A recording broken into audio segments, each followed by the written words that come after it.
Welcome to the bottom of the rabbit hole. Salute to all the Matrix University subscribers tuning in.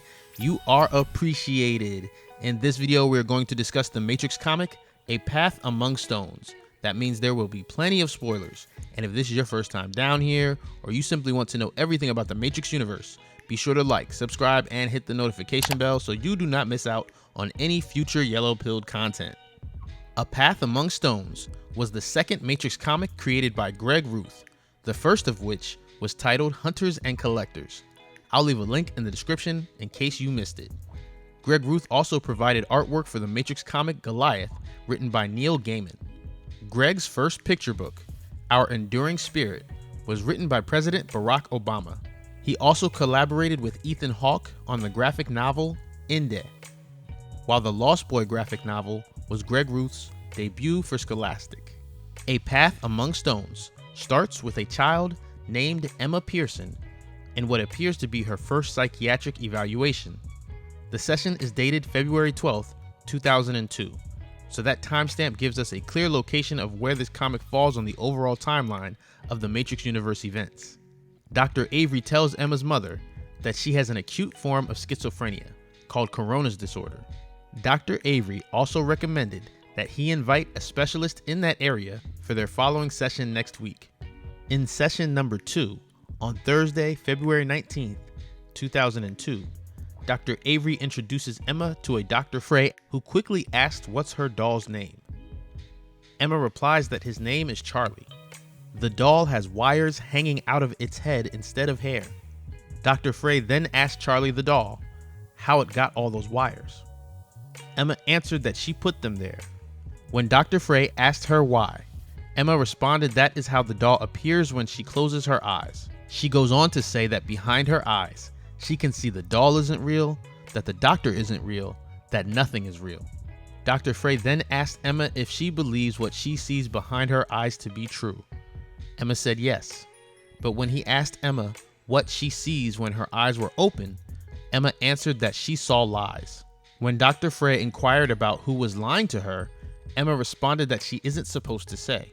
The doctor then changes the subject and asked Emma why she doesn't like the bathtub anymore. Emma said that she didn't like being underwater because she got scared, so fearful that she couldn't breathe or remember how to get out. She said they don't want her to get out. Dr. Frey asked Emma who didn't want her to get out, and again Emma said she can't tell him. Only this time, she adds that if she does tell, they'll come for her. Dr. Frey inquired who will come for her. Emma finally answers, the shadows. The doctor said that Emma started seeing things differently just after her birthday party the previous year when her Uncle Mac got sick after a woman ran by him. The doctor asked if her Uncle Mac had thrown up. Emma replied that her uncle didn't get sick like that, but rather changed, that he changed into one of the shadows. After that, Dr. Frey asked Emma if she had ever heard of something called the Matrix. Emma just stared at Dr. Frey with no verbal answer. Dr. Avery asked Frey, "What's this about?" Dr. Frey ignored the question and asked Mrs. Pearson how things had been going around the house. Emma's mother responded that things had been hard and that there was only so much make-believe a parent could take. Dr. Avery asked Frey what he thought about all of it. Dr. Frey claimed that the symptoms were typical of Corona's and that he's had full recoveries from far worse, but that he'd like to admit Emma into his clinic immediately and that he would pick Emma up at 9:30 a.m. the next day. The following day is labeled as Emma's final session. Mrs. Pearson says that Emma had her first full night's sleep in months and that Dr. Frey really made an impression. Suddenly, 2 agents enter the room and tell Dr. Avery that they are there for little Emma. Dr. Avery told them that Dr. Frey was supposed to take Emma to the clinic, to which the agents replied that Frey had been delayed.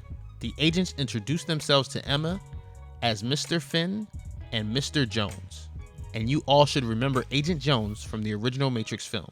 Combined with the timestamps from this episode, that should confirm that Agent Jones did not get deleted or returned to the source after the upgrades were deployed to hunt Neo. Instead, Agent Jones was reassigned. Immediately after the agents introduced themselves, Emma says it's them, it's the shadows, in reference to the agents. The agents reassure Mrs. Pearson that these kinds of outbursts are common to Emma's illness. Emma asked the agents what they did to Dr. Frey.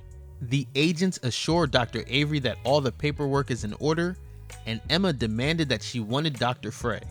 To which the agents reply, "Don't you worry, Emma. You'll be with Dr. Frey soon enough," as they take her away, leaving the wired-haired Charlie doll on the floor behind them. It seemed like Dr. Frey may have been planning to take Emma to see the Oracle, since the agents implied that they had disposed of the doctor. Emma had witnessed her Uncle Matt get taken over by an agent about a year prior to when this story took place. We don't know who ran by them, but it was most likely a red pill, and that experience triggered her awareness. I believe there is a similar comparison to Emma's describing the agents as shadows in the Animatrix episode Matriculated, when the human crew projects the machines as darkness inside the simulation they created to convert the runner model.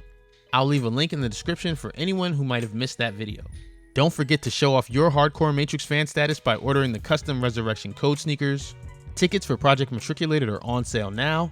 If you appreciate this kind of yellow-pilled content, be sure to share it on other platforms like Facebook, Reddit, Twitter, and remember, as one realizes that one is a dream figure in another person's dream, that is self-awareness.